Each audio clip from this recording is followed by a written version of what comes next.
Already हो चुका है काफ़ी। हम लोग थोड़ा लेट आ गए क्योंकि हमारा भी कल शूट है, और जहाँ सलमान भाई है तो धमाल हो ही रहा होगा, और काफ़ी सारे स्टार्स हैं यहाँ पे। और देखते हैं, अंदर जाके भी अंदर जाता हूँ।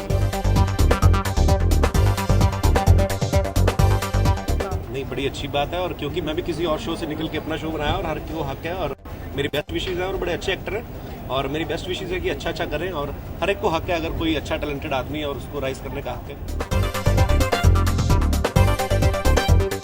मैं सचिन साहब को बुलाना चाहूँगा, सचिन तेंदुलकर, लता जी को, बच्चन साहब, और बड़े लोग हैं अभी, और लेकिन ये 3 जो लोग हैं, मेरा सपना है कि ये लोग हमारे शो में।